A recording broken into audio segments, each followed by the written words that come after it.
Admiral Una Park stood alone on the command bridge of the UES Titan's Wrath. The ship was quiet. Most of the crew was sleeping.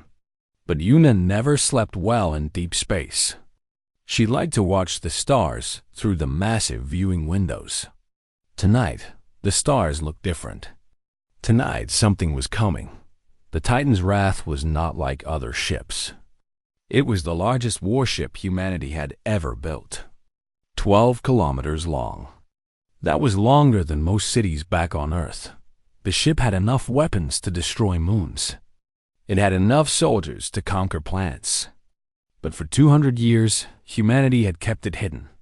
They had kept all their great ships hidden. The galaxy did not know what humans had become. Una was 63 years old. She had spent her whole life preparing for this moment. Her grandmother had started building the first colossal-class warship.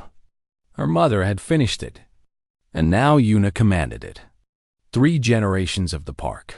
Family had given everything to protect humanity from the dangers of space. The door behind her opened with a soft sound. First Officer J. Kim walked onto the bridge. He was a tall man with gray hair and calm eyes. He had served with Una for 20 years. She trusted him more than anyone else in the fleet. "Admiral," Jay said, "we have detected alien signatures at the edge of the sector." Una did not turn around. She had been expecting this. "How many ships?" 40. They matched the profile of Velthrani scout vessels. The Velthrani. Una knew them well, even though she had never met one. Humanity had been watching the galaxy for 2 centuries. They had sent tiny probes to every corner of known space. They had listened to alien communications. They had learned everything they could about the species that ruled the stars. The Velthrani were conquerors. They had taken dozens of worlds from weaker species. They were proud and cruel. They believed they were the strongest warriors in the galaxy. They had never lost a war. "Wake the senior staff," Una said, "and send for Ambassador Choi." Jay nodded and left the bridge. Una finally turned away from the stars. She walked to her command chair and sat down. The chair was made of dark metal and soft leather. It had been designed for her body. She would probably die in this chair someday. But not today. The bridge came alive as officers took their stations. Screens lit up with information. Voices filled the air as crew members reported their status. The Titan's Wrath was waking up. Ambassador Hannah Choi arrived 10 minutes later. She was a small woman with short black hair and sharp eyes. She wore a simple gray uniform with the symbol of Earth on her shoulder. Hannah had spent 30 years studying alien cultures. She knew how to talk to them. She knew how to make them listen. "The Velthrani," Hannah said when Jay told her the news. "This will be interesting." "They will try to frighten us," Una said. "That is what they always do. And what will we do?" Una smiled. It was a small smile, but it held no warmth. "We will show them what fear really means." The alien fleet dropped out of hyperspace 1 hour later. 40 ships appeared in the darkness like angry fireflies. They were elegant vessels, built for speed and war. Each one was about 2 kilometers long. The Velthrani had brought enough firepower to conquer a small colony, but they had not come to conquer. They had come to investigate. Humanity had finally expanded beyond their home system. The Galactic Council wanted to know if these primitive apes were a threat. The lead Velthrani ship sent a transmission. The bridge crew put it on the main screen. A face appeared. It was not human. The Velthrani had blue skin and 4 eyes. They had no hair. Their mouths were wide and filled with small, sharp teeth. This one wore golden armor that marked him as a high-ranking officer. "Attention, unknown vessel," the alien said. His voice was translated by the ship's computers. "I am Counselor Dreth of the Velthrani Empire. You have entered space claimed by the Galactic Council. Identify yourself and prepare to be boarded." Una looked at Hannah. The ambassador nodded. Open a channel, Una said. Communications officer Nari Lee pressed several buttons on her console.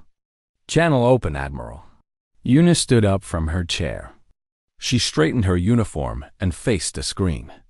Counselor Dreth, I am Admiral Una Park of the United Earthship Titan's Wrath. We are not in council space. We are in human space. You are the ones who have entered without permission. Dreth laughed. It was an ugly sound. Human space? There is no human space. Your kind has no claim to anything beyond your pathetic little planet. The Council decided this 200 years ago. The Council decided many things without asking us, Una said. Those decisions no longer matter. Dreth leaned forward. His four eyes narrowed with anger. You dare to challenge the Council? You are one ship. I have 40. Surrender now, and your crew will be treated as prisoners. Resist, and you will be destroyed. Una said nothing. She simply pressed a button on her command chair. Outside, in the darkness of space, the Titan's wrath began to change. Giant lights along its hull switched on, one section at a time. The ship had been hiding in the shadows, showing only a small part of itself. Now the truth was revealed. The lights spread across 12 kilometers of metal and weapons. They showed gun batteries the size of buildings. They showed missile tubes that could launch 1,000 warheads at once. They showed hangars that held hundreds of smaller warships. The Titan's Wrath was not just a ship. It was a mobile fortress. It was a weapon of war that the galaxy had never seen before. On the Velthrani Bridge, Dreth stopped laughing. His officers stared at their screens in disbelief. Their sensors were going crazy. The human vessel was impossible. It was bigger than their entire fleet combined. What? What is this? Dreth whispered. Una's voice came through the speakers, calm and cold. This is the Titan's Wrath, Counselor, and she is the smallest of all colossal-class warships. Now, would you like to repeat your threat? Or would you like to talk? Dreth did not answer. He could not answer. His mouth opened and closed, but no words came out. Behind him, his crew was panicking. Some were praying to gods whose names humans would never know. Others were simply frozen with fear. J. Kim leaned close to Admiral Park. I think we have their attention. Yes, Una said. I believe we do. She sat back down in her command chair and waited. The galaxy was about to learn that humanity was no longer hiding. The long silence was over, and the Titan's Wrath had announced their arrival with a message that no species could ignore. The age of human isolation had ended. The age of human power had begun. Counselor Dreth could not believe what he was seeing. His four eyes moved from screen to screen, trying to understand. The human ship was impossible. Nothing that big should exist. Nothing that big could exist. Yet there it was, floating in the darkness like a sleeping monster. Run the sensors again, Dreth ordered. His sensor officer, a young Velthrani named Voss, shook his head. I have run them 5 times, Counselor. The readings are accurate. The human vessel is 12 kilometers long. It has over 3,000 weapon systems. Its hull is made of materials we cannot identify. That cannot be right. Our largest battleship is 4 kilometers. No species builds vessels this size. The humans did. Dreth slammed his fist against his command console. The metal dented under his strength. The Velthrani were physically powerful. They had conquered dozens of worlds with their strength and their advanced weapons. They had never met a species they could not defeat. But now, looking at the Titan's Wrath, Dreth felt something he had not felt in many years. He felt afraid. On the human ship, Admiral Una Park watched the Velthrani fleet with calm eyes. She knew what Dreth was feeling. She had planned for this moment her entire life. Her grandmother had designed the colossal class warship specifically to create this reaction. Fear was a weapon, and humanity had just fired their first shot. The Velthrani are holding position, First Officer J. Kim reported. They have not armed their weapons. They are smart, Ambassador Hana Choi said. They know they cannot win a fight. Smart but proud, Yuna replied. The Velthrani have never retreated from anything. Dreth will not be the first to run. He needs an excuse to leave without losing his honor. Then we will give him one. Yuna nodded. She pressed a button on her chair. Captain Taesong to the bridge. Taesong arrived 2 minutes later. He was the ship's weapons officer, a man of 50 with strong arms and a serious face. Tae had spent his career learning everything about the Titan's Wrath's weapons. He knew exactly how much destruction each one could cause. He knew which targets required which weapons. He was an artist of destruction, and the ship's guns were his brushes. Admiral, Tae said, standing at attention. What do you need? A demonstration, Captain. Something impressive but not deadly. I want to show our guests what we can do without starting a war. Tae thought for a moment. His eyes moved to the tactical display. It showed the positions of all ships in the area. It also showed nearby planets, moons, and asteroids. There, Tae said, pointing to a small moon about 300,000 kilometers away. Uninhabited. No strategic value. One shot from our secondary batteries would vaporize it completely. Secondary batteries?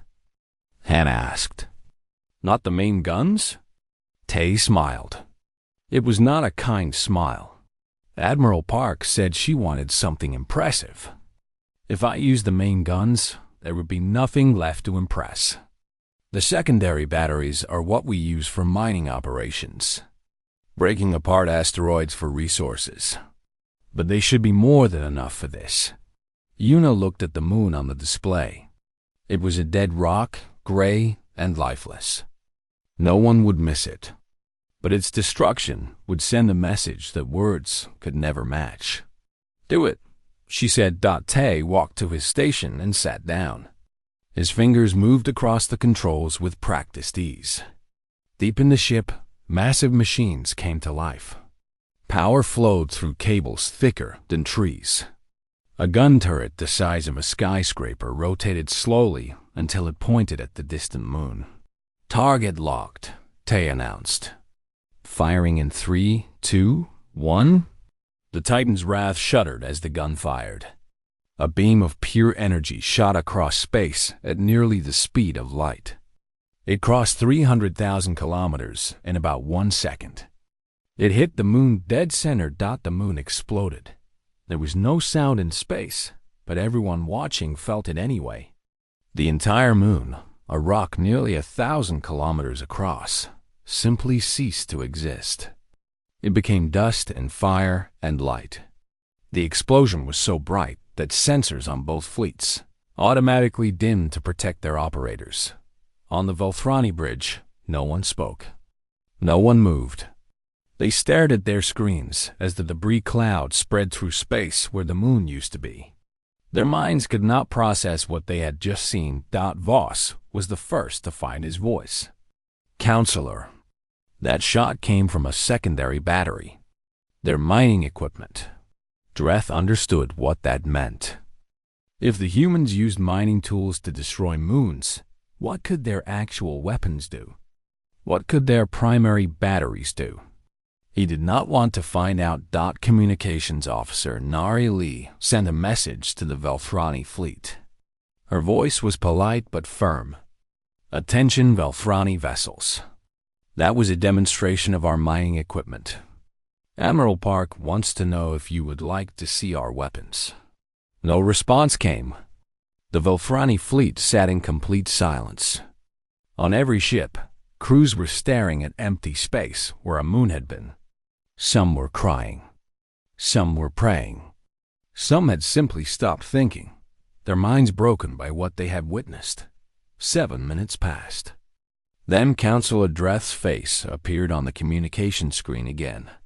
He looked different now. The arrogance was gone from his eyes. The confidence had left his voice. He looked like a man who had seen his own death. "Admiral Park," Dreth said slowly, "I request permission to withdraw my fleet. I must report these events to the Galactic Council." Una leaned back in her chair. She had won this first battle without firing a single shot in anger. The Velthrani were retreating. They would tell the Council about the Titan's wrath. They would tell every species in the galaxy that humanity was no longer weak. "Permission granted, Counselor," Una said. "But we will follow you to the Council. We have waited 200 years to speak with the other species of this galaxy. We will not wait any longer." Dreth nodded quickly. He was afraid to argue. "Of course, Admiral. The Council will. The Council will want to meet you." The transmission ended. The Velthrani fleet began to turn around. Their engines lit up as they prepared to jump into hyperspace. They moved faster than Una had ever seen Velthrani ships move. They were running. The mighty conquerors of a dozen worlds were running from a single human ship. J. Kim stood beside the Admiral's chair. "That went well." "It was only the beginning," Una said. "The Council has 17 species. Some are like the Velthrani, proud and warlike. Others are peaceful traders. A few are ancient beyond our understanding. They will not all react the same way. What do you expect?" Una thought about the question. She had studied the Council for decades. She knew their histories, their conflicts, their fears. She knew that some would want peace with humanity. Others would want war. And a few would simply want to understand these strange creatures who had built impossible ships in the darkness. "I expect chaos," she finally said. "But chaos can be useful. In chaos, there is opportunity. And humanity has been waiting for an opportunity for 200 years. She pressed a button on her chair. "All hands, this is Admiral Park. Prepare for hyperspace jump. We are going to meet the Galactic Council. Make sure you look your best. We want to make a good first impression." The crew laughed at her small joke. But everyone understood the seriousness of what was coming. In a few days, they would face the rulers of the galaxy. They would demand respect. They would demand equality. And if the Council refused, they would show them what happened to those who underestimated humanity. The Titan's wrath entered hyperspace, following the fleeing Velthrani fleet toward the heart of galactic civilization. History was being made, and every human on board knew they were part of something that would be remembered forever. Nexus Prime was the center of galactic civilization. It was not a planet. It was a station, built thousands of years ago by species that no longer existed. The station was the size of a small moon. Millions of aliens lived there, from 17 different species. They traded, they argued, and they made the laws that governed the galaxy. The Galactic Council met in a great hall at the heart of Nexus Prime. The hall was circular, with seats rising up like the inside of a bowl. Each species had its own section. Each section was decorated to match their home world. There were cold sections for species from ice planets. There were hot sections for species from desert worlds. There were even sections filled with water for species that could not breathe air. Today, the hall was full. Every seat was taken. Every representative was present. They had been called for an emergency meeting, something that had not happened in over 50 years. The reason for this meeting was simple. The humans were coming. High Counselor Varix of the Dominari hegemony stood at the center of the hall. The Dominari were large creatures with gray skin and 6 arms. They were known for their strength and their anger. Varix had ruled the council for 30 years. He did not like surprises, and the news from the Velthrani had been a very big surprise. "We will now hear the report from Councilor Dreth," Varix announced. His voice echoed through the hall. "Dreth, tell the council what you saw." Counselor Dreth stepped forward. He looked tired. He had not slept since his encounter with the Titan's wrath. Every time he closed his eyes, he saw that moon exploding. He saw his entire fleet looking like toys next to the human ship. "Thank you, High Counselor," Dreth said. His voice was weak. 3 days ago, my fleet detected a human vessel in the Orion sector. We approached to make contact and establish council authority over the region." He paused. His hands were shaking. What we found was not what we expected. The human ship was 12 kilometers long. Our largest battleship is 4 kilometers. This human vessel was 3 times larger than anything we have ever built. Whispers spread through the hall. Representatives looked at each other in confusion. Some laughed, thinking Dreth was joking. But Dreth was not laughing. His eyes were filled with fear. "I have brought sensor recordings," Dreth continued. He pressed a button on his console. A hologram appeared in the center of the hall. It showed the Titan's wrath in perfect detail. The ship filled the space above the council floor, rotating slowly so everyone could see its massive form. The laughter stopped. The whispers died. Every alien in the hall stared at the hologram with wide eyes. "This is the U.E.'s Titan's wrath," Dreth said. "According to its commander, it is the smallest of humanity's colossal class warships." "Impossible," someone shouted from the Kethra section. The Kethra were insect-like creatures with hard shells and sharp claws. They were excellent warriors. No species can build something so large. "Your sensors were tricked." Dreth shook his head. "I wish that were true. But watch this." The hologram changed. Now it showed the moment when the Titan's wrath destroyed the moon. The beam of light crossed the darkness. The moon exploded into dust. The recording had been taken from Dreth's own bridge, and his officers could be heard screaming in terror. When the recording ended, the hall was silent. No one spoke. No one moved. The representatives of 17 species sat frozen in their seats, trying to understand what they had just seen. Varix was the first to recover. "What weapon caused that destruction?" "According to the human commander," Dreth answered, "that was their mining equipment." She offered to show us their actual weapons. I declined. More silence. Mining equipment. The humans had destroyed a moon with mining equipment. What could they do when they actually wanted to kill? Far away from Nexus Prime, on the Titan's wrath, Commander Dae-Yoon watched the council meeting through hidden cameras.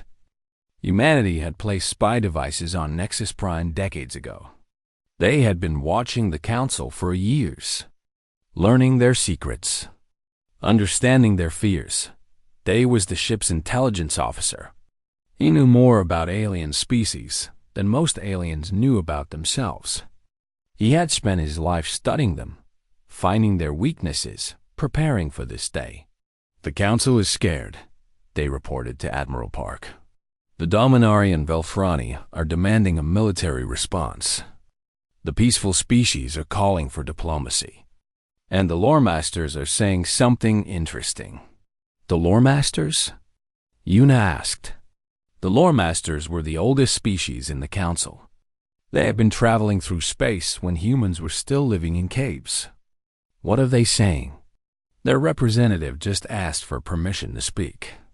"Let me increase the volume." The hidden camera focused on the lore master section of the hall. An ancient creature rose from its seat. It was called the Witness. No one knew how old it was. Some said it had been alive for 10,000 years. Its body was thin and fragile, wrapped in robes of pure white. Its face was hidden behind a mask of silver metal. "I have something to say," the Witness announced. Its voice was like wind blowing through dead leaves. Every species in the hall fell silent. When a lore master spoke, everyone listened. "You are all afraid," the Witness continued. "This is wise. But your fear is not great enough. You do not understand what you are facing. Varix leaned forward. Explain, witness. What do you know about these humans? Nothing about the humans themselves. But I know that ship. I have seen its design before. 10,000 years ago, before any of your species left your home worlds, there was another civilization. We called them the Architects. They built the hyperspace gates that connect our galaxy.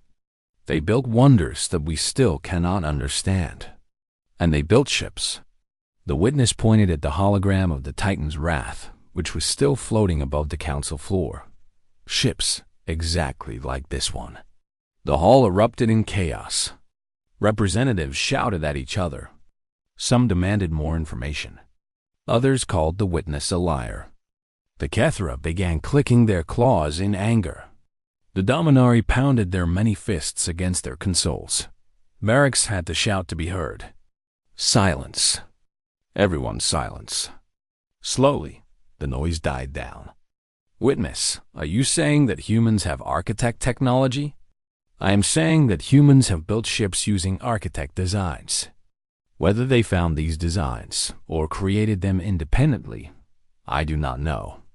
But the implications are clear.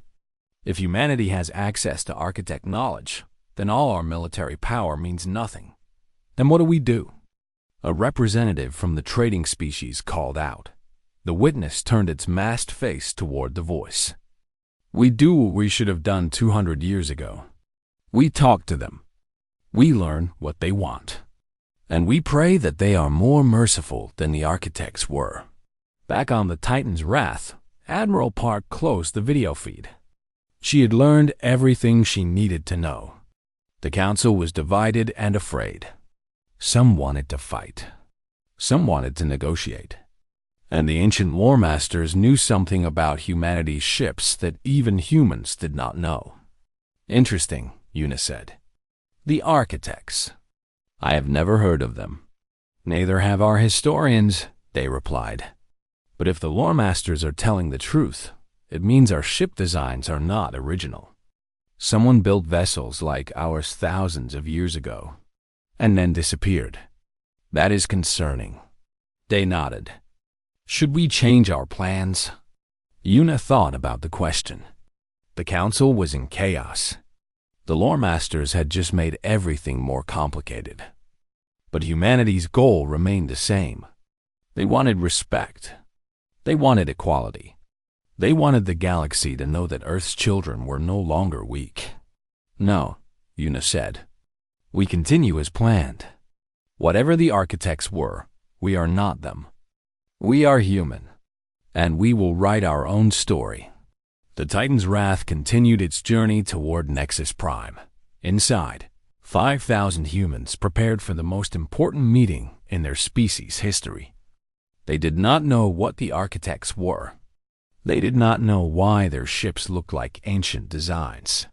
But they knew one thing for certain. They were not going to let the galaxy ignore them any longer. The Titan's Wrath dropped out of hyperspace above Nexus Prime, but it did not come alone. Chief Engineer Suhan had spent the last 40 hours without sleep. His eyes were red. His hands were shaking from too much coffee, but he had done his job perfectly. The hyperspace jump had been smooth. Every system on the ship was working. And more importantly, the rest of the fleet had arrived exactly as planned. Behind the Titan's Wrath came 3 more colossal-class warships. The Earth's Fury was the oldest, built by Una's grandmother over 100 years ago. The Sol Invictus was the newest, completed just 5 years ago. The Pacific Dawn was named after the ocean where humanity had first learned to sail. Each ship was 12 kilometers long. Each ship carried enough weapons to destroy worlds, but the colossal-class ships were not alone. Behind them came 500 dreadnought-class vessels. These were smaller ships, only 3 kilometers each, but they were faster and more agile. They were the backbone of humanity's military, designed to fight in large groups like wolves hunting together. 504 human warships hung in space above Nexus Prime, Their combined firepower could crack the station world like an egg. They could destroy every ship the Council owned. They could end galactic civilization with a single attack, but they did not fire. Their weapons remained cold. Their shields stayed down. Admiral Una Park had not come for war. She had come for something more valuable. She had come for respect. On Nexus Prime, the Galactic Council stared at their sensors in horror. They had seen the Titan's wrath in Dreth's recordings. They thought they understood how powerful it was. But seeing one ship on a screen was different from seeing 500 ships outside their window. High Counselor Varix was the first to speak. How? How many? His sensor officer could barely respond.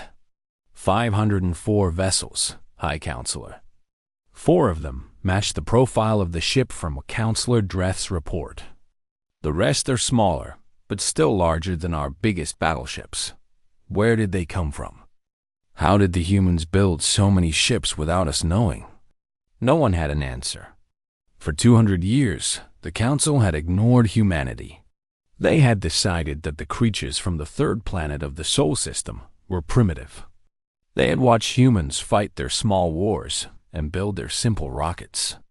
They had laughed at human attempts to reach the stars. They were not laughing anymore. Ambassador Hannah Choi stood on the bridge of the Titan's wrath.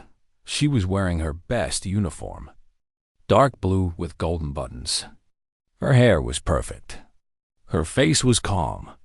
She looked like someone going to a party, not someone facing the rulers of the galaxy. Open a channel to Nexus Prime, Hannah said.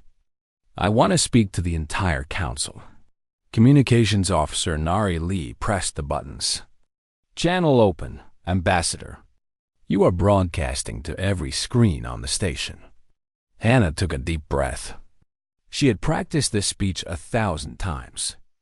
Every word was important. Every pause was calculated. She had one chance to make humanity's position clear. Representatives of the Galactic Council, Hannah began. I am Ambassador Hannah Choi of the United Earth Government. I bring greetings from 8 billion humans who have waited 200 years for this moment.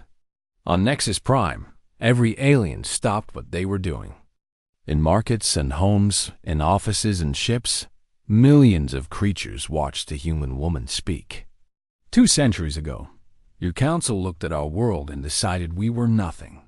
You drew lines on your star maps and declared that humanity had no rights to space. You left us alone in the dark, surrounded by species who saw us as prey. Raiders from a dozen worlds attacked our colonies.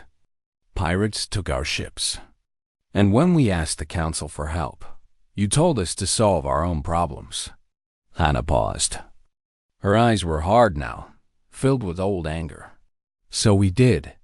We solved our problems in the only way you left us. We became strong. We built ships that could protect our people. We created weapons that could destroy our enemies.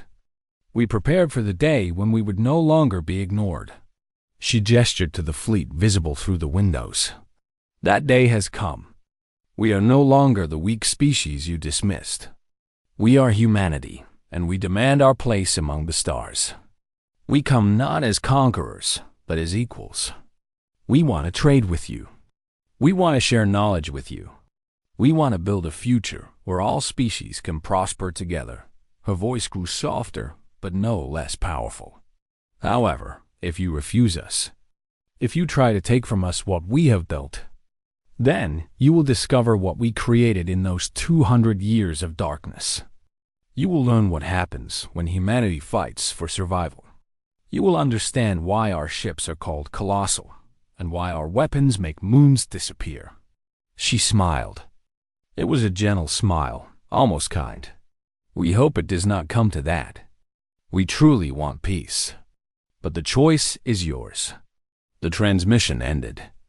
Silence filled the council hall. Every representative sat frozen in their seats, processing what they had just heard. The humans were offering friendship, but the threat behind the offer was clear. Accept us as equals or face destruction. In the medical bay of the Titan's Wrath, Dr. Yoonji Beek prepared for a different kind of mission. She was the ship's chief medical officer, a woman of 45 with gentle hands and kind eyes. She had not joined the military to fight. She had joined to heal. Is everything ready? Admiral Park asked through the communication system. Yes, Admiral, Yoonji replied. We have medical supplies for every species in the Council. Vaccines for diseases that have been killing their populations for decades. Surgical techniques they have never seen. We can cure plagues that have ravaged their worlds for centuries. Good. Make sure the agricultural teams are prepared as well. They are. Our farms can produce enough food to feed billions. We have seeds that can grow in any climate, on any planet. If the Council accepts our friendship, we will end hunger across 100 worlds. This was humanity's true weapon. Not just the guns and the missiles, but the gift of life. The ability to heal and to feed. The power to create as well as destroy. Admiral Park knew that some species would never accept humans as friends. But others would see what humanity offered and choose peace. Strategic Officer Jin Kang worked on his console, preparing trade agreements and diplomatic papers. Security Chief Myra Huang coordinated with her teams, ready to protect the ambassador if negotiations went wrong. Every human on the ship had a job. Every human understood what was at stake. The Council had 12 hours to decide. 12 hours to choose between war and peace, between fear and friendship. The clock was ticking, and the galaxy held its breath. On the bridge, Admiral Park sat in her command chair and watched Nexus Prime slowly rotate below. She had done everything she could. Now it was up to the aliens to decide humanity's future. Do you think they will accept? J. Kim asked quietly. Yuna considered the question. She had studied these species for decades. She knew their pride, their fears, their hopes. She knew that some would never bend. But she also knew that most creatures, regardless of their shape, wanted the same things: safety, prosperity, a better future for their children. Some will, she finally answered. And that will be enough. We do not need the whole galaxy to accept us. We just need enough friends to make war too costly for our enemies. Jay nodded. And if they choose to fight anyway? Yuna looked at her fleet through the window. 500 ships, each one ready to defend humanity against anything the galaxy could throw at them. Her grandmother had built the first one. Her mother had built more. And now Yuna commanded them all. Then we will show them why they should have chosen peace. The 12 hours began to count down. And somewhere in the darkness beyond known space, something ancient stirred, awakened by the power that humanity had just displayed. The galaxy was changing, whether it wanted to or not. The vote took place in the Great Hall of the Galactic Council. 17 species would decide humanity's fate. Some had ruled the stars for thousands of years. Others had joined the Council only a few centuries ago. But today, they all faced the same choice. Accept the humans as equals, or prepare for war. High Councilor Varix called for order. The hall fell silent. Every seat was filled. Every eye watched the central platform where the voting would take place. The motion before us is simple, Varix announced. His voice was tired. He had not slept in days. Do we accept humanity into the Galactic Council with full rights, territories, and military independence? All who vote yes, raise your hands. The Lore Masters voted first. The Ancient Witness raised its thin arm without hesitation. The Lore Masters wanted peace. They had seen too many civilizations destroy each other. They did not want to see another war. The trading species voted yes. The Merchant Guild and the Star Runners both raised their flags. They understood what humanity offered: trade, technology, new markets worth trillions. War would destroy all of that. The peaceful agricultural species voted yes. The growers and the harvest people had no interest in fighting. They wanted to share seeds and farming knowledge with Earth. They wanted to learn about human crops and animals. One by one, more species voted to accept humanity. The scientific species wanted to study human technology.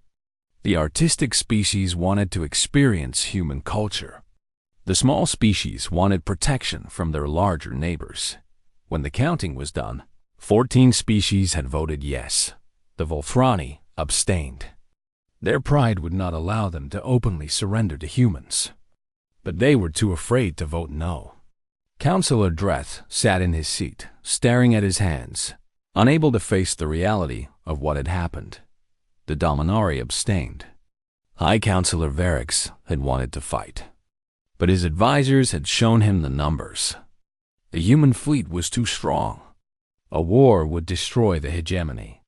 So Varix swallowed his anger and said nothing. The Kethra abstained. The insect warriors clicked their claws in frustration. They had never lost a war. They wanted to test themselves against these humans. But even they could see that this was a fight they could not win. Not yet. The motion passes, Varix announced. His voice was hollow. Humanity is now a full member of the Galactic Council. May the stars have mercy on us all. On the Titan's wrath, the crew cheered. 200 years of isolation had ended. Humanity had won its place among the stars without firing a single shot in anger. They had proven that strength and wisdom could achieve what violence could not. Admiral Una Park did not cheer. She sat in her command chair, watching the celebration with quiet satisfaction. This was what her grandmother had dreamed of. This was what her mother had worked toward. 3 generations of the Park family had given everything for this moment. And finally, their sacrifice had meaning. Ambassador Hana Choi prepared to travel to Nexus Prime for the formal ceremonies. She would sign treaties and shake hands with alien leaders. She would smile for cameras and give speeches about peace and cooperation. It was the job she had trained for her entire life. But before she left, something unexpected happened. A message came from the Lore Master section of Nexus Prime. The witness wanted a private meeting. It had information that it would only share with the human ambassador personally. Hannah traveled to the station alone. Escorted by Security Chief Myra Wang, they were taken to a small room deep inside the Lore Master section. The walls were covered with ancient symbols that no living species could read. The air smelled old, like dust and forgotten memories. The witness was waiting for them. It sat on a simple chair, its white robes spread around it like melting snow. Its silver mask reflected Hana's face back at her. "Thank you for coming," the witness said. "I have something important to tell you. Something that the other species must not know." "Not yet." Hana sat down across from the ancient creature. "I am listening." The witness was silent for a long moment. When it spoke again, its voice was softer than before. "I told the council that your ships matched the designs of the architects. This was true, but I did not tell them everything. I did not tell them what the architects truly were. What were they? Builders, dreamers, the first species to travel between stars in this galaxy. They created the hyperspace gates that connect all our worlds. They built wonders that we still cannot understand. And then, 10,000 years ago, they disappeared. Why? Hannah asked. What happened to them? The witness leaned forward. Its mask seemed to glow in the dim light. They were called by something beyond this galaxy. Something older than the stars themselves. The architects left behind a prophecy, written in every language, on every world they touched. I have memorized these words for 10,000 years, waiting for this day. What does the prophecy say? The witness spoke slowly, as if each word carried the weight of ages. When the children of the third planet arise, the galaxy's long sleep ends. They will carry the fire of the builders. They will face the darkness that waits beyond. And if they are strong enough, they will become what the architects could not. Hannah felt cold despite the warm room. What darkness? What waits beyond? I do not know. The architects never said. But I know this. Your species was not meant to find our technology. You were not meant to learn our secrets. Yet somehow, you built ships that matched the architects' designs. You created weapons that we cannot understand. This is not coincidence. This is destiny.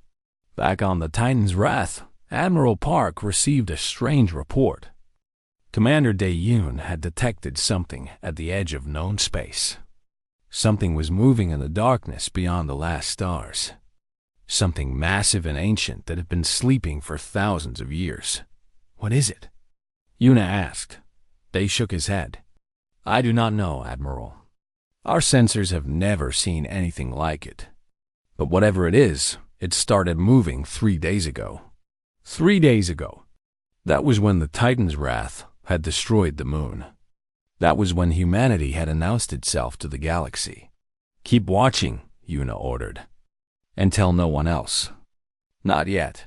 Strategic Officer Jin Kang was busy drafting trade agreements with a dozen species.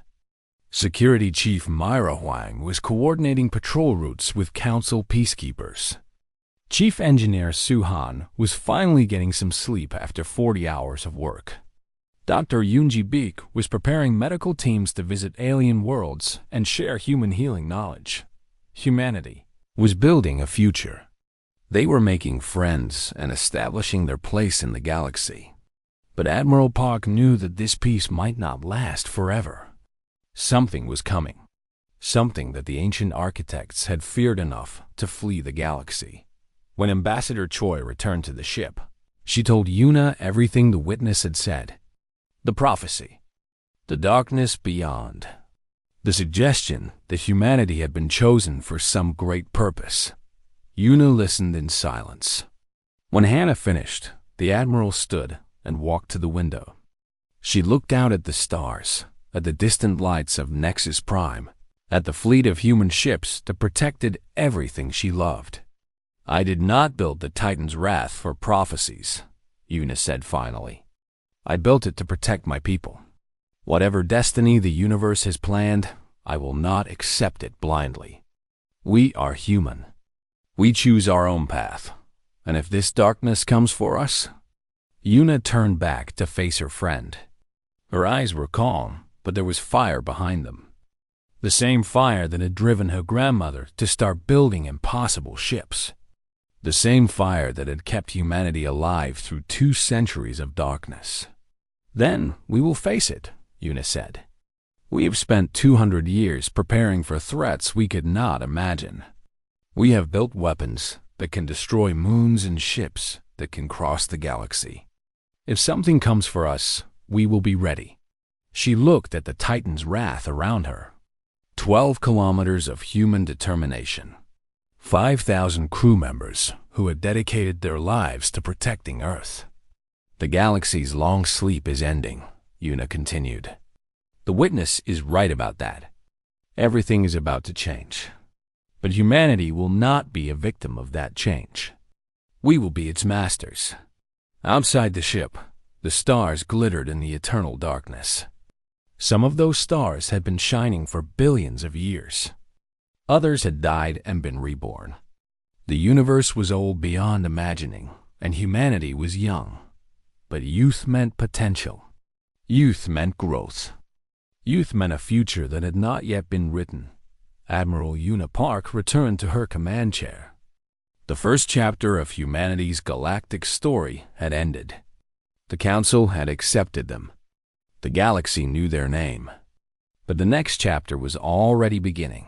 Hidden in the shadows beyond known space, something ancient was waking up. And humanity would be ready when it arrived. The Titan's Wrath turned toward home, leading its fleet back to Earth. The crew had much to celebrate and much to prepare. The galaxy's long sleep was ending, and humanity stood ready at the dawn.